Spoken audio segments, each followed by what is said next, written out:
வணக்கம். 8ஆம் நம்பர் தலைவர் பேசுகிறேன். மழை காலம் தொடங்கிருச்சு. எங்கே பார்த்தாலும் கொசுக்கடி ஓவராக இருக்குது நாட்டில்.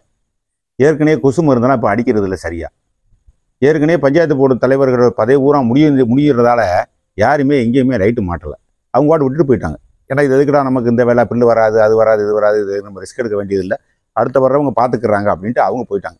எல்லா ஊரும் இருட்டு அடிச்சு போய் கிடந்துச்சு. இதில் உடனே லைட்டு போடுங்க அப்படின்னு நம்ம கலெக்டரை போட்டோம். அப்புறம் லைட்டு போட்டாங்க. பல பஞ்சாயத்தில் போட்டிருக்காங்க. நம்ம சொன்ன பஞ்சாயத்தில் ஒரு லைட்டு போட்டிருக்காங்க. இதுக்கு இடையில இப்போ மழை காலம் வந்தவொடனே எங்கே பார்த்தாலும் கொசுக்கடி, டெங்கு காய்ச்சல் பயங்கரமாக பரவிட்டு வருதான். போன வருஷத்துலேயே ஏறக்குறைய 30,000 பேருக்கு மேலே டெங்கு காய்ச்சலில் பாதிக்கப்பட்டாங்க. இந்த வருஷம் 20,000 பேர் பாதிக்கப்பட்டிருக்காங்க. ஆனால் இப்போ பருவமழை பற்றி தொடங்கி இருக்கு. மத்திய கட்டத்தில் தான் போய்கிட்டு இருக்கு. இதில் இடையில வர்றாங்க, ஃப்ரிட்ஜ் இருக்காங்கிறாங்க, வாஷிங் மிஷின் இருக்காங்கிறாங்க, அதுங்கிறாங்க, அப்புறம் தொடங்கியே போயிடுறாங்க. இதை எப்பயாவது மழை காலத்துக்கு வர்றாங்க, அதோட போயிடுறாங்க. சுகாதாரத்தை ஒரு பேணி காக்கிறங்கிற எண்ணமே யார்ட்டையுமே கிடையாது. ஏன்னா அதுக்கு உண்டான தனி ஒரு துறையே இருக்குது, சுகாதாரத்துறையே தனியாக இருக்குது. ஆனால் நடவடிக்கையை பார்த்தா ரொம்ப வீக்காக இருக்குது. கொசு மருந்து ஏன் அடிக்கல பஞ்சாயத்தில்? முன்னாடிலாம் பஞ்சாயத்தில் கரெக்டாக அடிப்பாங்க. இப்போ கொசு மருந்துங்கிற இடத்துக்கே இல்லையே. கொசு மருந்து எப்போ அடிக்கிறீங்க? இப்போ கொசு மருந்தே அடிக்கவே இல்லையே. நீ இப்போ திருப்பி போட்டால் நீ எப்போயா ஒரு நேரம் இந்த வீடியோ வந்துச்சுல, திருப்பி கொசு மருந்து அடிப்பா அப்படின்னு விரியா கிளம்பி அதோட மறந்துடுவீங்க. சுகாதாரத்துறை அதிகாரின்னு இப்போ திருப்போணம், சிவகங்கை மாவட்டத்தில் திருப்போணம் தாலுகாவில் சுகாதாரத்துறை அதிகாரி ஊரா எங்கே இருக்காங்கன்னு கேட்டால் பூவந்தியில் இருக்காங்க, பழையனூரில் இருக்காங்க. 2 இடம் தான். இப்போ ஒரு இடத்துல பூவந்திலே இருக்காங்க. ஒவ்வொரு ஊர் அவங்க 44 பஞ்சாயத்து 48 பஞ்சாயத்தையும் பார்க்குறதுனா சாதாரண விஷயமா அது நடக்காது.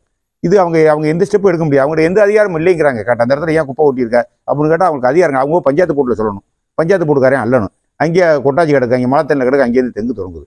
அப்போ இந்த வேலை இந்த அதிகாரியை போடாமல் இருந்திருக்கலாமா அவங்களே சொல்கிறாங்க. சுகாதாரத்துறை அதிகாரி வர்றாங்கன்னு வைங்க, ஒரு ஊரில் இன்ஸ்பெக்டர் வர்றாங்க, சிலருக்கு யாரோ ஒரு ஆள் வர்றாங்க, அந்த துறையிலேருந்து வர்றாங்க. வந்தவொடனே இது ஏங்கன சித்த கிடக்கு, ஏங்கன குப்பை கிடக்கு, ஏங்கன வீட்டுக்கு முன்னாடி குழாய் பக்கத்துலேயே ஏன் இவ்வளோ குப்பை குமிச்சு கிடக்கு, இதில் டெங்கு வருமே அப்படின்னு சொன்னால் அவங்களுக்கு அதிகாரம் கிடையாது. அவங்க பஞ்சாயத்து போர்ட்டில் சொல்லி பஞ்சாயத்து போர்ட்டிலேருந்து அல்வாகலாம் அல்லாட்டாலும் இல்லையா பார்த்தாங்க.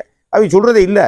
பஞ்சாயத்து போர்ட்டில் சொல்லி அவன் எதுக்கு இந்த வேலை, நமக்கு தேவை வாயா, நமக்கு எதுக்கு சின்ன சமிக்க மாட்டேன், நம்ம இடத்துக்கு தூங்கிட்டு சம்பளத்தை வாங்கிட்டு போகணும், அவன் போயிடுறேன். அப்போ இந்த துறையே தேவையில்லையே.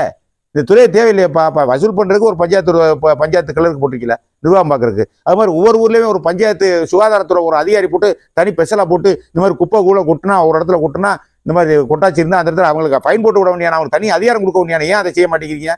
ஏன் இது சாதாரண விஷயம்? எவ்வளோ ஒரு இதுக்கு கவர்மெண்ட் புதுசாக ஒரு போஸ்டிங்கே போடலாமே. ஒரு பஞ்சாயத்து கொட்டுதான் நல்லா போட வேண்டியது, ஒரு அதிகாரத்தை கொடுக்க வேண்டியது.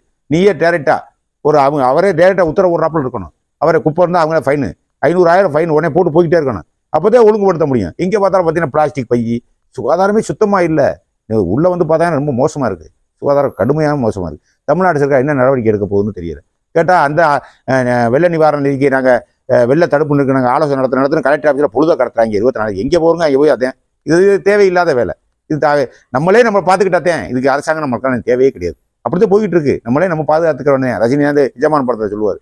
கலெக்டரே நாங்களே ரோடை போட்டுக்கிறோம், நாங்களே குழாய் எடுத்துக்கிறோம், எல்லாமே நாங்களே பார்த்துக்கிறோம், நீ எதுக்கு எனக்கு அப்படின்னு ரஜினிகாந்த் சொல்லுவார். அந்த கதையாத்தே இப்போ போய்கிட்டு இருக்கு. அரசாங்கத்துக்கு நமக்கு மக்களுக்கு எந்த தொடர்பும் கிடையாது. நம்ம சரியாக வாழ்ந்துக்கிற வேண்டியது. எதுக்கு அவங்கள சொல்லிக்கிட்டு ஒன்றுன்னா குறை சொல்லிக்கிட்டு நம்மளை அவன் ஆள்றதுக்கு? இது நமக்கு தேவையில்லாத வேலை.